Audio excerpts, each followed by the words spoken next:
I suppose that's why the picture's there. That would be why it's there. Why do I have to look at myself all the time? It's really hard. Anyway, good morning, afternoon, or evening, depending on where you are. We've got some new architecture. Just want to get in the center for that one. See, you've got to center yourself on that screen. Which one? That one. Well, I can't see myself there. Yeah, that's why you got to center yourself. Oh, crikey. More. Oh, man. Right. That's that. Right. Where were we? Oh, that's right. Yeah. I just went up to Northern Territory, which was the only state or territory in Australia we haven't done archaeology in. Yes. It was. It was the last one. It was like we visited, but it's been now. No, we've never done archaeology there. Yeah.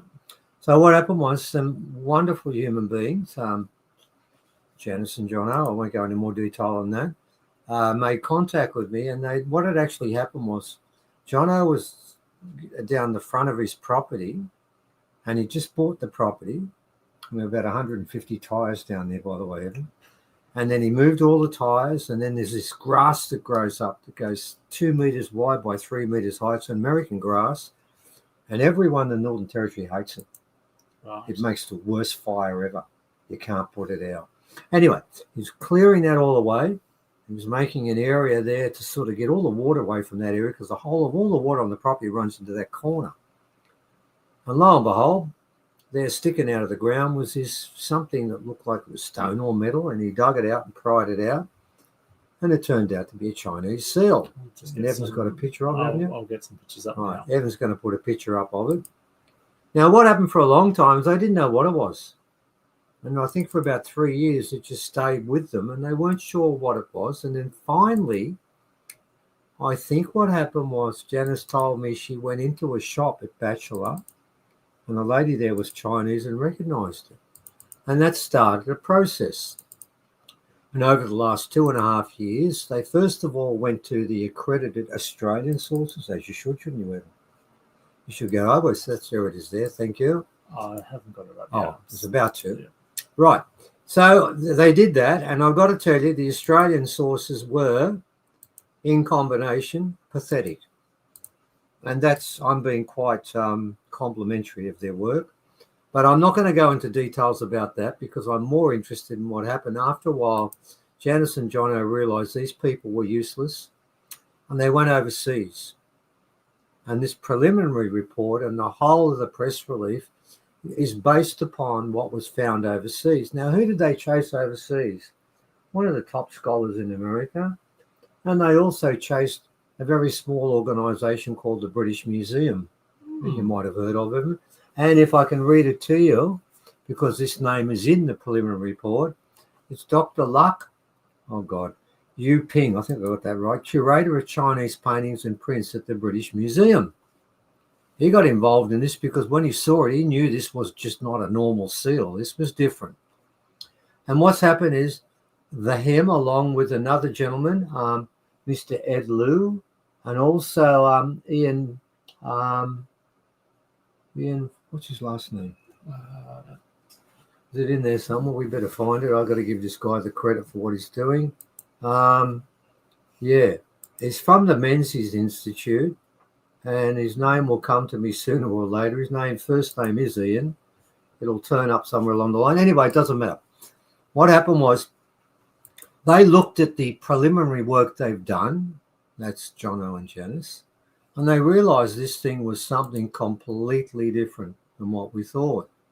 Now, originally, what the Australian group said was, it's just another one of those statues. Hudson, Ian Hudson, thank you so much.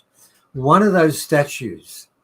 You know how when they find statues up in the Northern Territory, they always say the same thing, don't they, Evan? A miner dropped it. A miner dropped it. They say it to everything they find, a miner dropped it. Now, that's fine, but this particular seal, if a miner was to touch that seal, you know what would happen to them? They'd be killed. They're not allowed to touch it. In fact, this seal is so sacred, only the emperor or someone of his lineage is even allowed to put their fingerprints on it. And as for someone wandering to Australia to try and dig up some dirt It's just not going to happen. So what they found straight away, and I'm going to read from the press release. Now, what we've done is we've got two papers. We've done a press release, and then we've put up the actual press release that they put up, so that anyone who thinks I'm making this up or even lied about it, go and check the actual release. And I've got to make the point. The group involved in this includes the British Museum, and they are incredibly interested in this because it's legitimate. And this is what the abstract of the paper that we've just put up reads, and it reads like this. Okay. Yeah, that's the same one I'm going to read. It says here, in May 2002, a copper alloy seal bearing Chinese inscriptions was discovered near Tortilla Flats, Northern Territory, Australia. Preliminary metallurgical and epigraphic analysis suggests the object predates any known modern or colonial presence in the region, which means it predates everything. Now, ladies and gentlemen, I didn't put this in the press release, but I'm going to share this with you now. It is well known, and we read all about it in Jennifer Isaac's book, didn't we, Evan? That there are stories from the original people who have been telling anyone that wanted to listen from the first time academics and archaeologists got up there, that there were people living in the top end for a long, long, long time. And they had light skin, which rules out Indians and Indonesians. They wore sarongs. They grew rice. They built houses. And they lived there with their permission for a long period of time. In fact, we've read one account from Jennifer Isaacs, a very well-respected archaeologist, who explained that the two creation spirits that made everything met the Chinese when they were there. And one of them traded a rainbow-coloured string that he really enjoyed and liked and traded with them. And another one of the creation spirits ate rice with them. And the stories we've read is the original people gave them all sorts of generous. First of all, they let them live on the land. They let them farm the land and dig up the soil, which is against the dreaming. They let them build houses. They brought looms to weave their cloth. And they never asked how to do it. They just let them live their lifestyle. And that continued for, we think, thousands of years. Now, what's actually happened is, you've put up that's another statue that was found there. The one Evan's putting up now was found in 1870 something by people putting in a road, and they dug underneath a banyan tree. Thank you. I was in the 1870s. I got it basically right. I could have left it that, Evan, instead of showing out I didn't quite get it right. I was pretty happy with that. And what happened was he dug up this banyan tree, which is like a fig, and he went down 4 feet before he found that statue, which is a statue of longevity. Now, what originally was said, and it's still said to this day, 19th century, who was it, Evan? Chinese? Miner. And not only did they drop it, they dropped it into a hole in the ground, and then a tree magically grew on top of it. 4 feet on top of it. I think the tree is a couple 100 years old. Yes, so it they is. managed to either... Hang on. If it's 200 years old and they found it in 1875, wouldn't that make it 1675? It would, yes. It was but the archaeologists ignored that. They said, no, yep. 19th century. And by the way, this is a statue of longevity. If I'm a Chinese gold miner going to Australia, I got 2 concerns. Number one, will I come back alive? Because many Chinese, and I'm going to tell you the truth here, they were massacred, like the original people, because the white fellas thought they were taking their gold. And secondly, they went there to make money. Now, one of those statues is a statue of longevity. I'll give you his name. Why would they lose that statue of all the statues to lose? Now, this particular statue is not of longevity. It's about Zhao, Z-H-A-L, who is an incredibly important being. Now, Zhao, and I'm going to read some of the different things he was. He was the Marshal of the Thunder Department. the general of the palace, the chief of the 28 constellations, the inspector of the 5 directions, the chief of the 5 tiger generals, and in fact, there's another 8. It just goes on and on. Why would any miner or rice farmer be holding something that was made in the imperial foundry? Over 20 years it took to make. There were 9 castings, and every time they casted this particular seal, they gave it ceremony. And guess how many elements were inside this particular seal? 27. And let me read to you what the geological report said about this. The alloy composition was remarkable, showing advanced metallurgical knowledge inconsistent with colonial or industrial contamination. 27 elements went into this piece, and 2 of them were molybdenum and titanium. Now, molybdenum was first used in industrial processes in the 1890s. Titanium was first used in industrial processes in the 1940s. This seal is somewhere between 700 to 3,000 years old. That is well before this type of technology was around, and that is why the metallurgical report used the word remarkable and said that it's above an advanced knowledge inconsistent with colonial and industrial contamination. So what we have here is a seal found 100 kilometres from Darwin inland, not on the coast. Secondly, it's made from material that nobody in the world was supposed to be using. And you know what's clever about this? The molybdenum, which by the way is over 2% in the 2 readings there, was above 2% because there's 2 alloys together. Could you show them the picture in the back, or don't we have one of the back? Of the back. Okay. Evan might show you a picture of the back. And you'll see it's actually 2 alloys that were joined together. On the front, it looks like one. Ah, there it is. He's going to show you now. But in the back, there's the copper alloy that you can see, copper and zinc.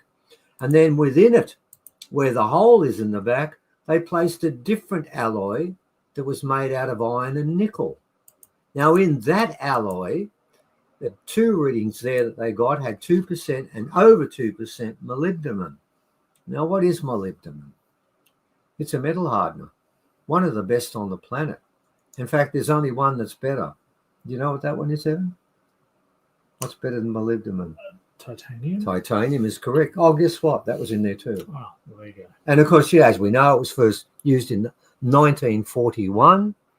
And this one is going back to at least the 13th century and maybe even into BCE, past there. So that asks huge questions. But it goes further than that, ladies and gentlemen, because we were told until the 1400s, nobody set sail from anywhere to go to another place. Christopher Columbus found America, 1492. Magellan and Ferdinand Magellan, he tried to sail around the world, and he did. But you know what, Evan? He didn't. He died halfway through. He died in the Philippines. Yeah, he didn't go all the way around. Actually, only 18 people made it.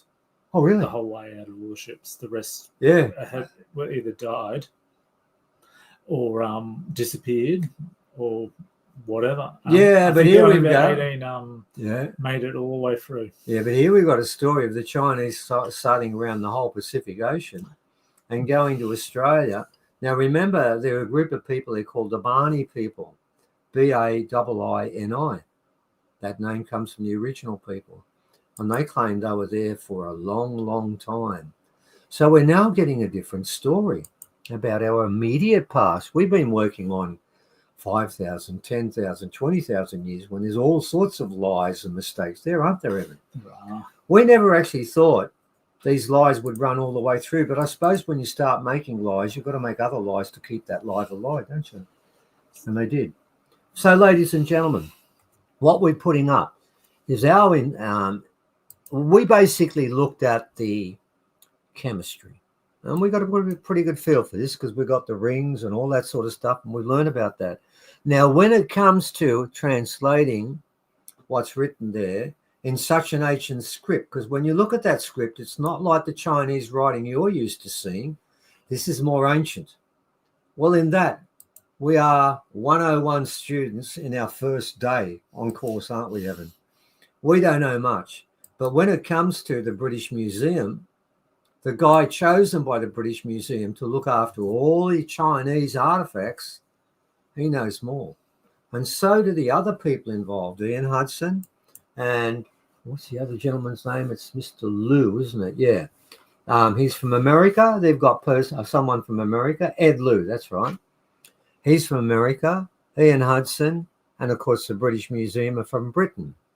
Now, those two countries have joined together with others, and you'll find we've also attached their full preliminary report. Now, for a little while, they weren't sure if they wanted to put this up, did they, Evan? They weren't sure because it's preliminary. But they have decided, and we got word about this today, didn't we? Today. Literally, yeah. As soon as we... Yeah, they said they want it up now. They were very happy with our report, and they wanted it to go up now to make people know, or give them a general idea. Oh, look, and it's quite good. It tells you everything. It tells you what tests are needed, yeah, what the test will cost, yeah, what immediate protective measures, recommended next steps. It's a full preliminary report, which means it's not finished yet. But what we put it out is because basically Janice and Jono, they arranged for some tests to take place. Here's a good comment. Why? Yes, well. Why tell lies to people about ancient history? I don't understand. Yeah, nor do I, but I can tell you one thing. They do it. They do it all the time. And you were told it was the Europeans who first started sailing to other countries. It wasn't. It was the Chinese. And when you look at who visited Australia, who came here, so the Egyptians, Phoenicians, Pleiadians, Dutch, Chinese, Macassan, Dutch, Indian, Macassans, Indians, Viking, Spanish, Portuguese. And you know who the last mob to come were? South American. Yeah, the last mob to come were the British. And you know what? I want you to think about this, ladies and gentlemen. The original people gave them access, the Chinese, to two tribal groups. We know which ones they are, and some of the coast. The coast was for the men who they didn't really like, but didn't dislike, but didn't really gel with them. And the women, oh my God. Did they like the women, Evan? They really liked the women. Oh, did they like the women? I've written in a book we're writing about this. This is not a history, it's a romance. They love the women. But you know what's interesting, ladies and gentlemen? They're there for thousands of years. And they didn't like the men that much at all. That's very clear. They just say, oh, we tolerated them. If that had been anywhere else in the world, well, you had two groups of men that were neighboring tribes to each other. You don't think that would have ended up in conflict at some stage, but it didn't here. There was no conflict. There was nothing close to it. There was a real agreement between both groups. And here's the point. For them to stay for thousands of years and being given the right to stay on two properties only means there was an agreement, a treaty, a makarata. And they had an agreement. It was like a long-term lease where they didn't own it. But you know, it's interesting, Evan. When they left, and they didn't want them to leave, they didn't kick them out. When they left, they dedicated land in Australia to be sacred land for them on Australian country. They gave up some of their land for the Barmy people from China because they loved their presence and enjoyed being with them. So, ladies and gentlemen, that's in our release. And then what we've added as of today is the full preliminary paper. Because some people have said, oh, you just pick bits and pieces out to suit your story. Well, if you think that, read the whole thing. And you'll find out, we're talking the British Museum that are putting their name to a preliminary paper and are allowing it to go out to mainstream around the world. They don't normally do this until they got the full thing. So, you know, to whoever I forget who the troll was that said that it's from Temu. It's not. It's from where? Temu. Temu is like a discount store. Oh, Jesus. Yeah. So you can get everything really cheap. Yeah, and they make stuff with molybdenum and titanium in it. Yeah. Ladies and gentlemen, I want you to think of something. When people started making metal to begin with, right, and that's, last 2,000 years, I suppose. It might be a little bit less than that, but whenever they did it, when they started with their foundries, they chucked in, if they were making iron and probably 2 or 3 things. If they were making brass, which is copper and zinc, maybe 2 or 3 others, not 27. Not 27. That's why the metallurgical report called this remarkable. So, what does it mean? It means that what you've been told about, we knew the way back, was all a lie. But we can change that, can't we? We can say way back, getting close, getting real close, and basically yesterday, whatever you've been told is incorrect. And you know what? It's interesting. When Cook raised the flag, and I've read his diary about this, he raised the flag the same day he saw an Aboriginal person walk down with a bow and a bundle of arrows. And that's in Cook's report. How many of your children or yourself have been told that when you went to school? I know that's true because I actually got the book that was published by the New South Wales Department of Education. It's called The Myth of Terra Nullius, and basically it's about the fact that Phillip and Cook were serial liars. And about a couple of days before it came out, the Department of Education read those books and they destroyed all 5,000 of them. You managed to get one copy. I got the only copy. And in it, it tells me, absolutely, Cook raised the flag and said this. On the day he raised the flag, apart from seeing a bow and arrows, he also said, I saw, and this, you're not going to believe this one, Evan, I saw a group of natives. When they saw me, they walked away. And do you know what he thought that meant? What? That meant they gave him permission to raise the flag. Because in his orders, he was told he could only raise the flag with the permission of the original people. And he was only allowed to take land that would suit first settlement. He raised the flag and claimed the whole east coast of Australia and said when he did this, and I've read it, well, no one's been here before me. So where does that put Van Diemen and Abel Tasman and Dirk Hartog and William Dampier? They didn't come because Cook said no one came to Australia before me. Therefore, I can claim it all. And, yeah, that's the sort of lies we're dealing with. And we knew we had those lies. But now it turns out that not only were the Egyptians here, which we knew about, didn't we? And we also knew about the Phoenicians. And we've tried to give evidence for that, but people won't take it. They keep making up excuses. I remember for the Egyptian one, it was the deranged Czech, wasn't it? That scratched all the engravings up on one day. I've made diagrams on their excuses. It need to be diagrammed. They seem to alternate between, there's a lot of forgetful people with holes in their pockets because they're dropping things constantly. Oh, man, this Chinese... Whether they're an African tourist that's dropped Ross's rock right. number 1. We've got African coins that are from Tanzania that are 1,000 years old. So we're dropping things. Yeah, that was in Elgo Island, But then what I love when we drop things, then a whole bunch of soil drops on top of it. Yeah. Every time. Like a couple of meters of soil. Oh, it doesn't matter. But it doesn't matter how many meters. It was still dropped in the 19th century, wasn't it? And by the way, ladies and gentlemen, we're not joking. That is the standard reply for anything that's found in the top end. What I find interesting is this particular seal, which is a seal that guarantees wealth and virtually everything. And I can tell you now, the British Museum are going to tell you exactly the same thing. This comes from the emperor. It doesn't come from any other seal. It comes from the Imperial Foundry. 20 years to make this. 9 castings. Everything blessed. Everything given ceremony. This is not a common seal. And the question that everyone's got to ask is, what is it doing laying in the dirt for hundreds, maybe thousands of years? And while it was there, you know how they normally put them in museums? Imagine what this got. It rains for 6 months of the year, would have been laying in mud, wouldn't it? Yeah. And then for the other 6 months, it's stinking hot. And then, do you know what walks past that area? Water buffalo. They could have walked on top of it, couldn't they? Yeah. And then it goes further, doesn't it, Evan? Could have been lightning because it's metal, isn't it?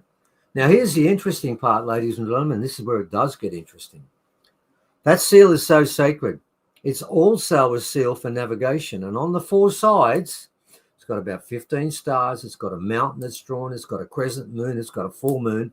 It's to tell them where they're going and how to get there. But here's the point. It must be, and I've forgotten the name of it, a Zen Marzuk or something like shrine is built around it to house it. And that stays on the boat. And it isn't taken off. They don't hand it out to the first Chinese gold miner they find, who then well, you can't put that in your pocket, can you?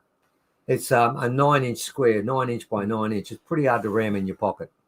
What I find interesting is when they drop these statues, why don't they pick them up? Don't know. They just drop and run, don't they? Yeah. It's like when they drop the statue, they run away from it, which is interesting because they believed it was going to keep them safe and give them a lot of money. It's funny what they're running away from. Isn't that a form of suicide? Where you throw away the thing that protects you from dying? Anyway. It doesn't make sense. What we've got now is two things. Our report, which focuses on the ridiculous claims to try and explain away the molybdenum, which is wrong. We did that. We're doing the chemistry and we're going to look at that in more detail. And we have. In the book I've written, I've done 3 chapters on the chemistry to prove to everyone that there are scientists working with chemistry that we only just understand today. And what I find interesting, when you see that picture there and you find the molybdenum was in the iron one, that iron one is where the ink sits. When you you put the ink from there in the back there and you put your paintbrush in there and then you paint it on the front. Now the ink sits there, which means that's a liquid area. And do you know what iron and liquid do when they go together? They rust, don't they? So you know what the science did? He put in 2% molybdenum. And that's a metal hardener. One of the best. That's pretty clever, isn't it? And in the other one, in the copper one, they put in titanium. Is that why after 3,000 to 4,000 years or 500 or 600 years it looks so new? It does, yeah. Doesn't it? And where's it been sitting? In a air-conditioned room, in a safe somewhere, kept at the right conditions, because there's a whole thing about storing it. Yes. And they say, don't let it go into humidity.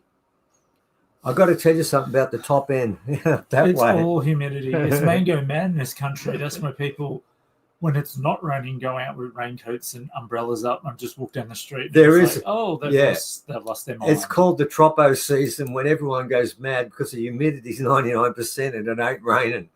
And they're saying keep it out of humidity. It's been sitting in the ground. It's been humidified, hasn't it? It's been wetted. I reckon it's been trampled on by water buffalo. Everything's happened to it. And look at the state it's in.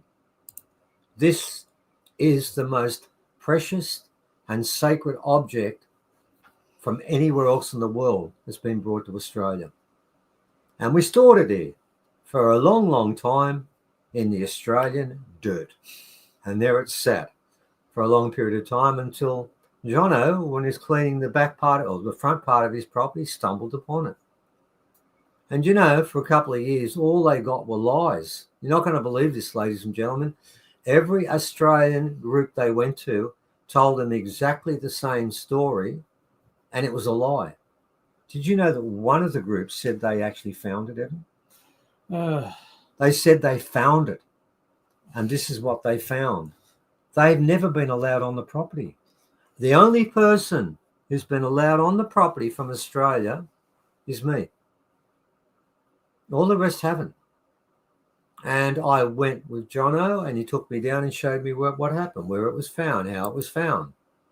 And then I sat down with Janice when she tried to teach me, because my God, this woman knows a lot about Chinese history, I can tell you. And she tried her hardest to teach me different points. Could you imagine how that went, Evan? And I wasn't there as bookmark. Oh, no, it was bad. Because I'm human bookmark. Yeah, I know. I mean, I've got a bit. I probably know, 101. I'm probably into the 3rd lesson. It's a 4-year course, isn't it, at uni? Yeah. Well, I'm probably into the 2nd week. I've got a bit of an idea. But what I'm doing and what we're both doing is this. We're bowing to the experts. And this lady and this gentleman have found these experts from America, from England, who know their stuff back to front, and they are consulting with others. And if you look at this, what they've got to do there, they've got to do another, I think, 6 tests, isn't it, Evan? Let me get have a look there. They are suggesting X-ray Fluorescence, yeah. XRF, scanning electron microscopy, which is SEM, isotopic lead analysis, Yeah, thermoluminescence. Thermoluminescence, you've got to do that one. Analysis and contextual soil sampling. The thermoluminescence will be brilliant because it tells you the last time it stored the sun. Aging, yeah. That'll get an approximate casting period. So when that's all done, ladies and gentlemen, we'll find out. We'll find out the region whether it's 700, 900, 1000, 2000, and we have one date of 900 BCE, which is nearly 3,000 years ago. We don't know which of these is right, but what the experts have said is whatever the date, it predates anyone that's ever been to Australia. And they had a treaty. It sort of makes you wonder, how does the British treaty stand up? Oh, one was signed yesterday in Victoria. Oh, yeah, that's right. First treaty in Australia was signed yesterday with a state government that doesn't count for much. It's got to be the Australian government that does the treaty, mate. That's just tokenism.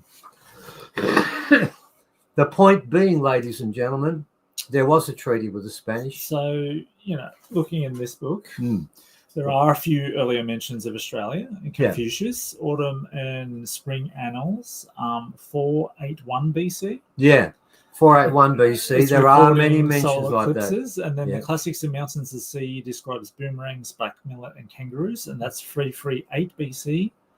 And then there's the Atlas of Foreign Countries at 265 to 316 AD, small black natives in Northern Australia. Oh, so ladies and gentlemen, you got to remember something too. The Chinese went to a place called Java. You've all heard of that. And then they spoke of a place below Java and they called it Greater Java. Now, Java's pretty big, but this place must be bigger than Java because you wouldn't call it greater, it's less, would you? You call it Little Java. Yeah, it's on a few maps. Yeah, it is on the maps. They've been up the top. And ladies and gentlemen, they've been in Australia. The Barmy were in here thousands of years ago. The Chinese have been here for thousands of years ago. And it changes our history. It tells us now that we've got a story about around about 1400s. We start to sail to other places. No. Happened much earlier. But here's the important part. When it happened, the metal they made, we can't make. We couldn't make that metal until the 20th century. Remember, molybdenum first used for the first time, 1891, titanium, 1941, 50 years later. We could only make this last century. That is the big issue here. What's it doing here? Why is it here? I think it's obvious why it was here, because the Chinese were here. So, ladies and gentlemen, 2 that have come out, a report from us, then a report from the experts. We do the chemistry, they do the story. And you put that together and you have 2 parts of a story that don't fit into any history book on this planet. So that means we have to change our history. And this time, you can't block it. You can't tell me a Chinese gold miner dropped it in the 1900s, or the 1800s, or the 1700s, or the 1600s, or even the 15 or 1400s. Not even this fleet of 1421 is going to fit into this. It's got to be earlier. In fact, that's what the Menzies Institute have said, haven't they?